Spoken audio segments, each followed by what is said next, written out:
Bonjour à tous. La semaine dernière, nous avions déjà parlé de trésors. Vous vous rappelez de l'histoire, il y a un trésor dans votre maison? Alors donc, aujourd'hui, nous allons chercher encore des trésors. Qui est-ce qui aime bien les trésors? Levez la main. Ah, tous les enfants, ou presque tous les enfants lèvent la main. Les trésors, c'est magnifique, n'est-ce pas? Alors la Bible nous dit dans Matthieu 13, verset 44, il nous a dit, le royaume des cieux est encore semblable à un trésor caché dans un champ. L'homme qui l'a trouvé le cache et dans sa joie, il va vendre tout ce qu'il a, achète ce champ et il achète ce champ.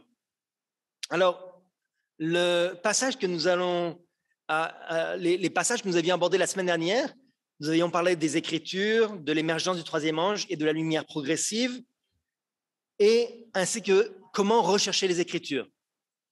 Aujourd'hui, nous allons parler de la bataille des perdants et de comment reconfigurer notre cerveau. Je voudrais parler spécialement du problème de Google dans l'Église. Alors, d'abord, avant de parler de cela, j'espère que j'ai attiré votre attention. Avant de parler de cela, je voudrais parler de la bataille des perdants. Vous savez, dans l'Église, il y a des fois un problème entre deux catégories de personnes. Et le même type de problème existait dans l'Église autrefois. Si nous avons cette mentalité-là, il est impossible de trouver des trésors. Impossible. Alors, regardez qui s'était uni pour s'opposer à Jésus. Dans Matthieu 27, verset 62, il est dit, le lendemain, qui était le jour après la préparation, les principaux sacrificateurs et les pharisiens allèrent ensemble auprès de Pilate. Donc, qui est-ce qui est allé pour accuser Jésus? Les pharisiens et les principaux sacrificateurs. Donc, les pharisiens étaient une secte séparée. Ce n'était pas la secte principale, ce n'était pas l'église principale, mais ils avaient beaucoup de puissance. Et les autres sacrificateurs étaient unis pour accuser Jésus. Dans Jésus-Christ, il est dit, les deux sectes entretenaient une inimitié mortelle. Les Sadducéens recherchaient la faveur de la puissance dominante afin de maintenir leur propre position et leur autorité. Donc, deux sectes mortelles, les Sadducéens et les pharisiens. Les Sadducéens, eux, étaient d'accord avec le gouvernement. Et ils étaient en majorité, et c'était eux qui maintenaient leur position parce que le gouvernement les soutenait. On va dire qu'ils étaient les plus populaires, la majorité. Mais les pharisiens, de leur côté, impatients de secouer le joug conquérant, fomentaient la haine populaire contre les Romains. Pharisiens et Sadducéens s'unirent pourtant contre le Christ. Donc les pharisiens, eux, ils voulaient renverser les choses. Ils voulaient revenir à une autonomie. On pourrait dire que c'était des gens plus de droite, plus conservateurs. Des gens qui voulaient revenir aux anciens sentiers, on va dire, qui avaient une connaissance de la parole, mais qui étaient un petit peu extrêmes dans leur application de la parole. Donc ces deux groupes, le groupe plus populaire, le groupe plus intégriste, étaient ennemis mortels. Aujourd'hui, il y a aussi ces deux groupes-là dans la société. On les appelle les électeurs de gauche et les électeurs de droite, les gens de gauche et les gens de droite. Comment est-ce qu'on pourrait appeler ça dans l'Église? Est-ce qu'il y a ce genre de choses-là dans l'Église aussi? Comment on appelle ceux qui sont un peu plus comme des pharisiens dans l'Église? On appelle ça des conservateurs. Qu'est-ce que c'est qu'un conservateur? C'est quelqu'un qui est peu enclin à accepter beaucoup de changements, qui est disposé à préserver les conditions, les institutions existantes, ou à restaurer celles qui sont traditionnelles et à limiter le changement, ou une personne qui favorise le maintien du statu quo ou le retour à un statut antérieur. Et puis de l'autre côté, il y a d'autres personnes qui sont plus comme les Sadducéens, qui sont les libéraux. Alors les libéraux sont favorables au progrès ou à des réformes, comme dans les affaires politiques ou religieuses, favorisant ou permettant la liberté d'action, notamment en matière de croyance ou d'expression personnelle, largement ouvert aux idées nouvelles, prêt à s'écarter des opinions établies, des conventions, etc. Donc, dans l'Église, on a ce genre de choses-là aussi. On a les libéraux et les conservateurs, des gens qui vont essayer de faire comme autrefois, et d'autres qui vont dire « Oh, il faut un peu de nouveauté quand même ». Alors, qui a raison? Qui se trompe? Souvent, dans notre propre expérience, on change. Moi-même, durant mon enfance et ma jeunesse, adolescence, jeune adulte, j'étais plutôt en faveur du changement. Ah, les choses anciennes, c'est les choses de mes parents, il faut que ça change. Et puis maintenant, en prenant un petit peu d'âge et d'expérience, j'ai plutôt tendance à être conservateur. Mais qui est-ce qui a raison? Qui est-ce qui se trompe? Est-ce que les conservateurs ont raison ou les libéraux? Parce qu'il y a un conflit entre les deux. Est-ce que Dieu est conservateur ou est-ce que Dieu est libéral? Comment? Conservateur? Vous pensez que Dieu est conservateur? Eh bien, j'ai une grande nouvelle pour vous. Ça, ce sont des pensées humaines. Ce sont des opinions humaines. Dieu n'a pas un tel comportement.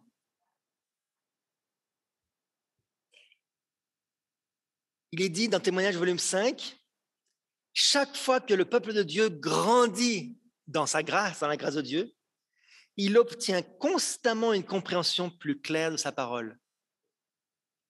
Les deux se trompent. Ça, c'est la méthode de Satan, vous savez. On offre deux solutions à la population du monde.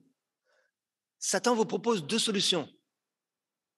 Le communisme ou bien socialisme, et puis de l'autre côté, comment ça s'appelle?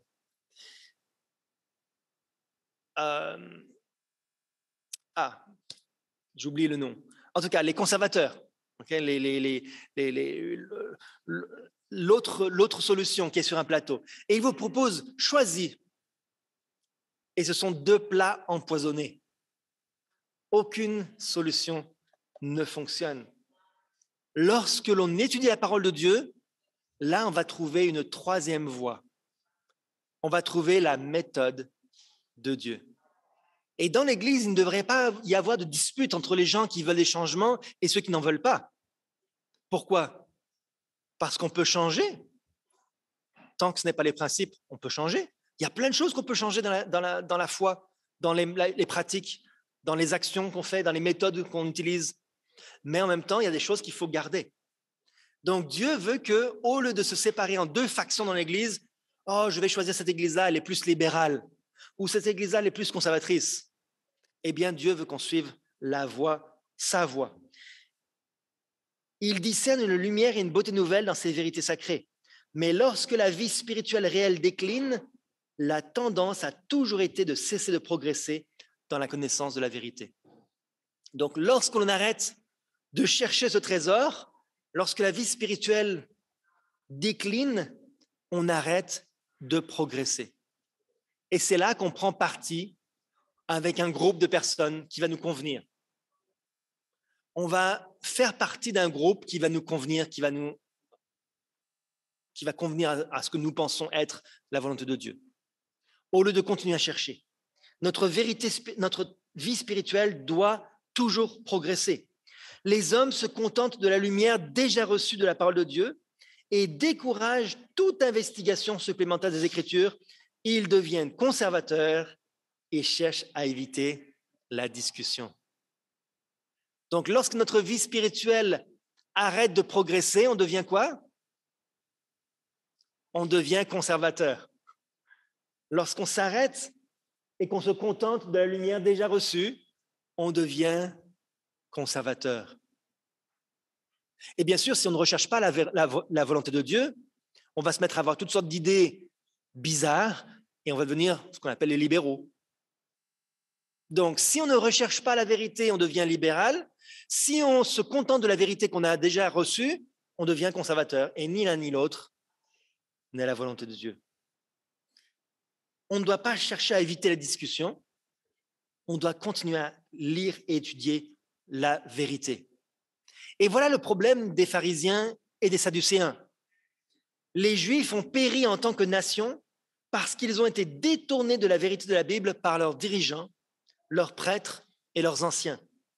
S'ils avaient tenu compte des leçons de Jésus et cherché les Écritures par eux-mêmes, ils n'auraient pas péri. Alors j'ai une question là. Je suis très content qu'aujourd'hui vous soyez venus à l'église parce qu'ensemble on peut étudier, on peut lire la Bible, on peut découvrir des choses et échanger. Mais attention à ne pas être détourné de la vérité de la Bible par vos dirigeants, les prêtres ou les anciens. Attention à ne pas vous laisser détourner de ce que Dieu veut pour vous. Dieu veut que vous ayez votre propre ligne de conduite. Et il veut que vous sachiez pourquoi vous êtes là. Hier soir, l'une de mes filles, qui a 10 ans, m'a demandé, papa, comment est-ce qu'on peut être sûr qu'on est dans la vérité? Alors on a commencé à parler, on a eu une longue discussion. Ensuite, elle m'a dit, mais comment est-ce qu'on peut être sûr que la Bible, c'est la vérité? Alors là, on a encore eu une autre longue discussion à partir de là. Mais, frères et sœurs, comment est-ce qu'on peut être sûr? Comment est-ce que vous pouvez être sûr que la Bible est la vérité? Est-ce que c'est parce que quelqu'un vous l'a dit? Comment est-ce que vous pouvez être sûr? C'est parce que vous avez cherché par vous-même. Vous avez lu vous-même et vous en êtes sûr. Peut-être quelqu'un vous l'a dit au début, mais ensuite vous avez vérifié. Alors comment est-ce qu'on fait pour chercher? C'est là que je vous disais tout à l'heure qu'on doit reconfigurer notre cerveau parce qu'il y a un problème, un autre problème dans l'Église. C'est un problème de génération. La nouvelle génération trouve les technologies tellement simples. Un téléphone intelligent, c'est si simple qu'un adulte pourrait le faire. Lorsque quelqu'un, regardez ce monsieur-là, qui a besoin d'aide pour utiliser son ordinateur, qu'est-ce qu'il fait? À qui est-ce qu'il demande de l'aide? Un enfant. Mais c'est complètement étrange ça. Autrefois, c'était les enfants qui demandaient aux parents de l'aide.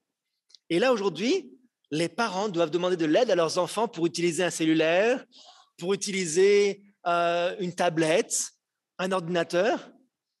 Est-ce que vous vous rendez compte de l'inversion? Mais c'est vrai, ça, n'est-ce pas? Je connais des gens ici, à l'église, qui demandent à leurs enfants ou leurs petits-enfants de leur montrer des choses sur le téléphone. Et être capable d'utiliser la technologie grand public, ce n'est pas synonyme d'intelligence ou d'ingéniosité. Cela signifie simplement que votre cerveau s'est adapté à ce concept. Les enfants qui sont nés dans une génération technologique ont un esprit qui est très vif pour les choses technologiques. Est-ce que ça veut dire qu'ils sont plus sages? Non. C'est toujours des enfants. Ils ont toujours besoin de l'expérience des adultes. Mais ils se sont habitués très rapidement aux outils technologiques. Et le problème que je voulais mentionner aujourd'hui, c'est le problème de Google. On a un syndrome de Google dans l'Église. Savez-vous ce que c'est? Lorsqu'on a une question spirituelle, qu'est-ce qu'on fait? On demande à qui? À Google. On a juste un petit champ de recherche ici et on a juste besoin de taper notre question, même pas une vraie question, juste quelques mots-clés. Et qu'est-ce que fait Google? Il va chercher dans plein de résultats pour nous trouver le résultat parfait pour nous. Ça s'appelle un algorithme. Regardez un exemple ici. J'ai cherché dans Jean chapitre 3, verset 16. Qu'est-ce que dit Jean 3, 16? Okay. Combien de réponses est-ce qu'il y a de résultats? En français seulement? 14 300 000. environ 14 millions de pages qui parlent de Jean 3,16. Mais laquelle je veux? Parmi ces 14 millions, c'est laquelle qui va me convenir?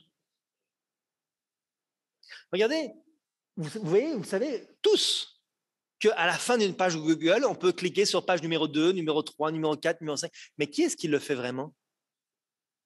Est-ce que vous allez cliquer sur les pages suivantes pour voir les résultats de la page numéro 2 ou 3 ou 4? Non. Si le résultat que vous cherchez, la chose que vous cherchez n'est pas dans la première page, ou peut-être dans la deuxième, vous allez abandonner, vous allez chercher avec un autre mot-clé. OK? Ça, c'est un algorithme qui va vous présenter les résultats que Google pense être le mieux pour vous. J'ai une question. Qui est-ce qui contrôle Google? Dieu ou des hommes? Des hommes qui ont programmé des machines avec des algorithmes recherchés qui vont essayer de deviner ce que vous voulez savoir. Mais c'est des hommes. Lorsqu'on a une question spirituelle et qu'on demande conseil à des hommes, qu'est-ce qui se passe? Les hommes vont nous donner quel type de conseils? Des conseils humains. Alors bien sûr, vous allez me dire, oui, mais Jean 3,16, franchement, qu'est-ce qu'il pourrait y avoir de mal? C'est un verset biblique, il ne peut rien avoir de mal. Ah ben oui, effectivement, mais vous avez différentes choses. Vous avez ici la Bible, Louis II, okay? Ici la Bible, on ne sait pas quelle version c'est. Ici, vous avez une page de Wikipédia. Qui est-ce qui écrit les pages Wikipédia? C'est vous et moi. On peut tous écrire sur Wikipédia. Est-ce que c'est une source fiable? Pas du tout. Ça, c'est le syndrome Google dans l'Église. On a une question, on pose à Google et on pense que Google va nous donner la bonne réponse. C'est un algorithme qui va trouver ce que vous voulez et le présenter dans les premiers résultats de la liste. Vous avez toujours la bonne information au bout de vos doigts et il n'est pas nécessaire de travailler beaucoup pour la trouver. Donc souvent, la réponse est bonne. Même au niveau de la doctrine, de la question de foi, souvent les réponses sont là et c'est les bonnes. Souvent. Mais il n'est pas nécessaire de travailler beaucoup pour la trouver. C'est très facile. Tout le monde peut faire une recherche. Et pourtant, qu'est-ce que nous dit la Bible? Dans le verset qu'on a lu au début, que la vérité est quoi? Un trésor à la surface du sol. Il faut juste se baisser pour le ramasser. C'est ça? C'est ça qu'il est dit?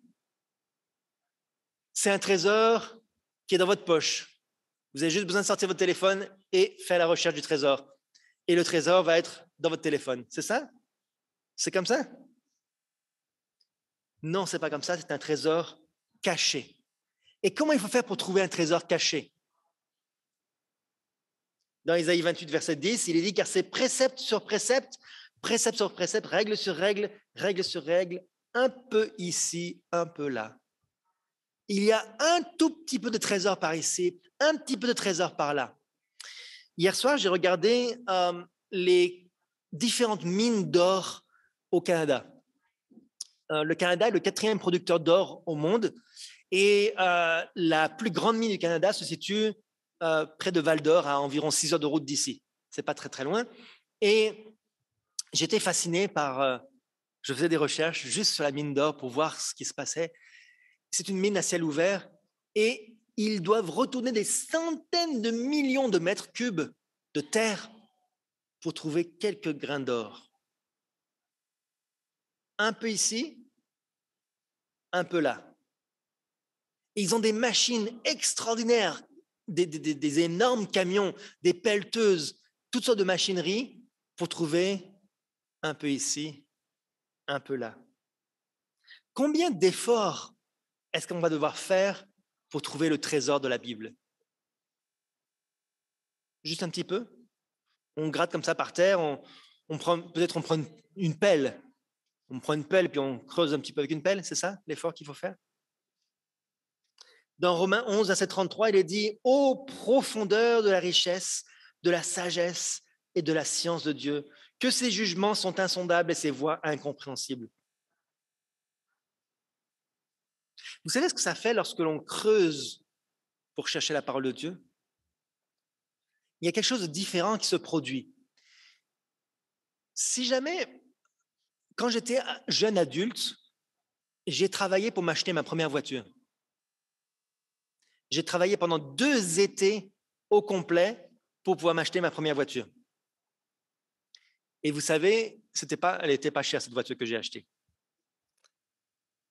Mais la toute première fois que j'ai pris les clés de la voiture et que j'ai conduit, j'étais tellement fier de moi. Alors que j'avais un ami, c'était une école de gens assez riches, et j'avais un ami, ses parents lui avaient acheté sa voiture. Et quelques semaines plus tard, on a tous les deux eu un accident. Moi, j'ai heurté une petite barrière en tournant un petit peu trop. Et lui, je ne sais plus exactement ce qu'il avait fait. Et pour lui, ses parents ont vite réparé. Hop, il n'y a plus de problème. Et pour moi, j'ai dû encore travailler. Et je n'avais pas l'argent pour acheter une pièce neuve pour ma voiture. Alors, j'ai dû aller dans une casse auto, prendre une pièce, démonter la pièce, l'aile de la voiture. Elle n'était pas de la bonne couleur, l'amener chez le carrossier pour la repeindre et il l'a installée. Et ça m'avait coûté cher.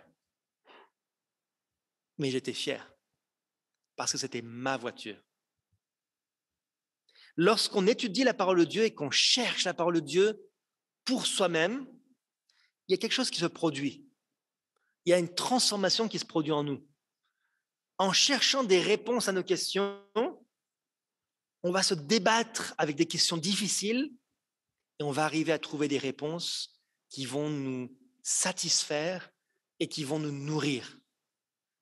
On va reconnecter notre cerveau au lieu de dire Google, c'est quoi les 144 000? Okay. Je vais maintenant avoir la connaissance de cette question difficile parce que c'est moi qui l'aurais cherché et je l'aurais trouvé. Et ce processus va placer la parole de Dieu, où ça? Non pas dans mon téléphone, non pas dans mon livre qui est ici, mais où est-ce qu'il va placer la parole de Dieu? Dans mon cœur. Parce que je l'aime, cette parole. C'est ma parole. C'est comme si c'était ma voiture. C'est la mienne parce que j'ai travaillé pour ça. Voilà comment la parole de Dieu va rentrer dans notre cœur. Voilà comment Dieu va faire le processus pour nous transformer. Google ne transforme rien. Dans Psaume 119, verset 11, il est dit « Je serre ta parole dans mon cœur afin de ne pas pécher contre toi. » Sir White dit « L'étude de la Bible est supérieure à toute autre étude pour renforcer l'intelligence. » Est-ce que vous le croyez vraiment, ça? Quand j'étais jeune, je ne le croyais pas. Quand j'étais adolescent, je disais, non, la parole de Dieu, c'est bon, je la connais, il y a juste des histoires pour les enfants.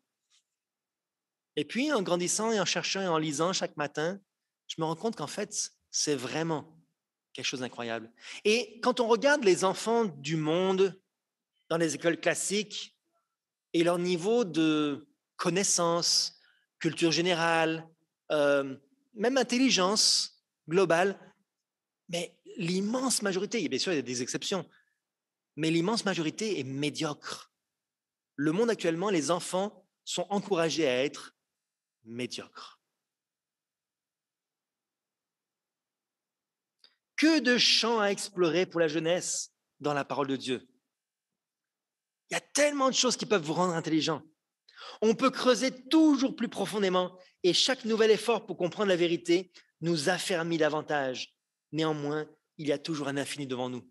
Comme une mine d'or où on va creuser et creuser et creuser en profondeur jusqu'à ce qu'on... Et on peut toujours creuser. Il y a toujours de la terre à remuer, il y a toujours des trésors à découvrir. Bon, j'imagine jusqu'à qu'on arrive au centre de la terre, mais en tout cas, il y a toujours une infinité de trésors pendant toute la vie et toute l'éternité, on va pouvoir chercher. Il est dit, ouvrez la Bible devant notre jeunesse. Attirez son attention sur les trésors cachés qu'elle renferme. Apprenez-lui à y chercher des joyaux de vérité. Elle acquérera une force intellectuelle que toute l'étude de la philosophie ne pourrait lui communiquer. Donc, Il y a une responsabilité pour les parents. Il dit, ouvrez la Bible devant notre jeunesse. Mais est-ce qu'il faut simplement lire un texte? Non, il est dit, attirez son attention, montrez-lui des trésors cachés, montrez-lui les choses intéressantes, et ensuite, apprenez la jeunesse comment chercher. Si vous faites le matin simplement lire un ou deux versets pour vos enfants, ça va fonctionner jusqu'à qu'ils aient 9, 10 ans, 11 ans, et après, ils vont complètement s'en désintéresser. Parce que vous ne leur avez pas montré comment chercher, comment creuser, comment faire. Vous ne leur avez pas donné les outils pour qu'ils soient capables de chercher par eux-mêmes. J'ai remarqué ça chez beaucoup d'enfants de la Réforme. Les parents connaissent beaucoup de choses et les enfants ne connaissent pas grand-chose. Pourquoi? Parce que les parents n'ont pas donné les outils aux enfants. Ils ont mâché la vérité pour eux et ils ont recraché. Et les enfants ont accepté cette nourriture-là et au bout d'un moment, quand ils grandissent, ça ne les satisfait plus. Les vastes sujets traités par la Bible, la simplicité si digne de ces déclarations inspirées, les thèmes élevés qu'elle propose à l'esprit, la lumière vive et pénétrante qui émane du trône de Dieu et vient éclairer notre entendement, tout cela développe les facultés de l'esprit à un point que l'on conçoit difficilement et que l'on ne pourra jamais expliquer. L'esprit s'élargira s'il s'emploie à saisir les rapports existants entre les divers sujets de la Bible, en comparant l'écriture avec elle-même et en mettant les choses spirituelles en regard des choses spirituelles. Ne restez pas à la surface, sur la première page de Google. De riches trésors de pensée attendent l'étudiant habile et diligent. Aucun effort ne doit être épargné pour établir une bonne habitude d'étude. Si l'esprit s'égare, ramenez-le à l'ordre. Des règles rigides devraient être appliquées pour maintenir l'esprit dans un canal approprié. Donc, on s'établit des règles, c'est pas agréable des règles. Hein. C'est vraiment pas agréable. Moi, j'aime pas avoir des règles. J'aimerais bien me débarrasser de toutes les règles. Mais pourquoi les règles sont là? Pour m'aider, pas pour m'embêter. Si des règles sont des obstacles pour votre progression spirituelle, débarrassez-vous-en. Mais si elles sont là pour vous recadrer, pour vous aider, vous assister, alors gardez-les. Si le goût intellectuel et moral a été perverti par les récits exagérés et excitants de la fiction, c'est quoi ça? Les récits exagérés et excitants de la fiction, ça peut être des livres mondains, des romans, ou bien aujourd'hui les jeunes lisent beaucoup moins. Ça pourrait être des vidéos. Okay? Qui n'a jamais passé du temps sur les réseaux sociaux, sur les médias sociaux pour regarder des vidéos et hop, on fait défiler, et hop, on défile, et hop, on défile. Et tiens, 2 heures sont passées. Alors bien sûr, on n'a pas eu le temps de lire la Bible après, on est fatigué. Alors vous avez une bataille à mener avec vous-même pour vaincre cette habitude dépravée. L'amour de la lecture fictive ou des vidéos doit être rompu sur le champ. La pratique pernicieuse de la lecture d'histoire est l'un des moyens employés par Satan pour détruire les âmes.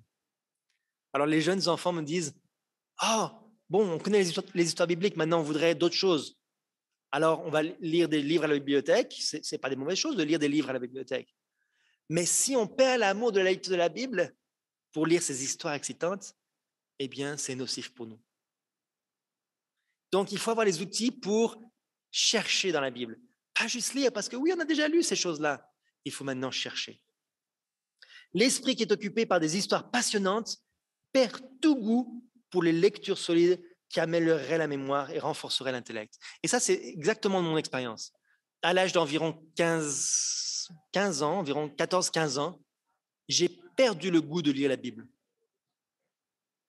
J'allais à la bibliothèque tous les jours, j'empruntais au moins un livre par jour, je lisais un livre par jour, au minimum. Et quand je dis un livre, c'était 100, 200, 300 pages par jour. J'aimais énormément lire toutes sortes d'histoires excitantes. des romans policiers, des aventures d'espionnage, toutes sortes d'histoires intéressantes de science-fiction, plein de choses captivantes. Et c'était pas forcément des mauvaises histoires, c'était des histoires excitantes, c'était des choses intéressantes. Mais j'avais perdu le goût pour les lectures bibliques. Et à l'âge de 16 ans, j'ai pris la décision, j'ai dit, Seigneur, je vais mettre de côté ça. Je veux lire ma Bible au moins 20 minutes chaque jour. Au moins. Et j'ai commencé. Et j'ai commencé à lire la Bible. Et je lisais 3 chapitres par jour. Et c'était vraiment intéressant. Et j'ai repris le goût de la lecture biblique. Et puis, quelques années plus tard, les technologies ayant évolué, je suis rentré à l'école missionnaire. Et là, j'ai acheté mon premier ordinateur, aussi avec mon travail que j'avais fait. Donc, c'était mon premier ordinateur. J'en étais très fier de mon ordinateur. Et sur l'ordinateur, devinez quoi? J'avais téléchargé des films. Et après l'école missionnaire, après les classes, le soir, on devait étudier, on devait travailler. J'étais dans mon lit et je regardais des films d'Hollywood. C'était le début des films piratés. Et puis, je me suis rendu compte que ma spiritualité baissait. Et je n'avais pas pris la décision, comme j'avais pris quand j'avais 16 ans, de laisser les films. Je n'avais pas encore pris cette décision-là. Et puis, un jour, l'écran de mon ordinateur arrête de fonctionner. Je ne pouvais plus rien voir sur l'ordinateur. J'ai dû acheter un écran secondaire. Si je le branchais, l'écran secondaire, ça fonctionnait. Mais je ne pouvais plus être dans mon lit en train de regarder des films. Je devais être à mon bureau, et puis il y avait mon collègue qui était là, et puis je ne voulais pas montrer que je regardais des films avec mon collègue. Et j'ai réfléchi, je me suis dit, pourquoi est-ce que mon écran s'est cassé alors que l'ordinateur était relativement neuf? Et je me suis rendu compte que c'était la volonté de Dieu. C'était Dieu qui était en train de me protéger. Les jeunes, vous avez tellement de tentations, encore plus accessibles aujourd'hui. Je n'avais pas de cellulaire à cette époque-là. Maintenant, c'est dans votre poche. Demandez-vous pourquoi, des fois, est-ce que votre téléphone cesse de fonctionner, ou bien vous le perdez, ou il se casse. Demandez-vous si ce n'est pas Dieu qui veut briser cette habitude. Cette mauvaise habitude doit être rompue sur le champ. Les lecteurs de romans ou de films sont des ivrognes mentaux. Et ils doivent signer un engagement d'abstinence totale aussi sincèrement que la victime de toute autre forme d'intempérance. Autrefois, à l'époque de Sir White, les gens qui buvaient de l'alcool et qui décidaient d'arrêter signaient un papier. Vous savez que lorsqu'on écrit quelque chose, ça reste. Lorsqu'on écrit quelque chose, on garde notre promesse. Si on fait juste un vœu, comme le 1er janvier, auquel les gens font des vœux pour l'année, des vœux pieux, ça disparaît. Mais si on prend la décision, Seigneur, cette année, je vais étudier ta parole. Je suis malade mental. Un ivrogne, c'est quelqu'un qui est malade. J'ai un problème, une addiction. Seigneur, aide-moi. Eh bien, alors à ce moment-là, on va avoir la solution. Regardez l'homme qui a trouvé ce trésor. Il a vendu tout ce qu'il avait pour acheter ce champ. Si vous avez quelque chose qui vous empêche d'étudier la Bible, de lire, une activité, un travail, quelque chose où vous perdez l'attraction pour la Bible, laissez ça de côté, c'est Satan qui vous pousse. Quelle que soit l'activité, même une bonne activité, c'est Satan qui vous pousse. Cherchez des vrais trésors cachés. Alors, si on avance un petit peu plus vite, il est dit, la parole de Dieu doit être l'objet de notre étude. Nous devons apprendre à nos enfants les vérités qu'elle contient. C'est un trésor inépuisable, mais les hommes ne le trouvent pas parce qu'ils ne le cherchent pas avec assez de persévérance. On est satisfait par juste des recherches superficielles. Nombreux sont ceux qui se contentent de simples suppositions au sujet de la vérité et se satisfont d'un travail superficiel, croyant posséder l'essentiel. Ils prennent les affirmations des autres pour la vérité parce qu'ils sont trop indolents pour faire les efforts persévérants de celui qui fouille le sol afin de découvrir le trésor caché. Donc, un travail superficiel et on est trop paresseux pour chercher. Oh, on va prendre les principes de foi, tout est déjà écrit là. J'ai besoin de rien d'autre.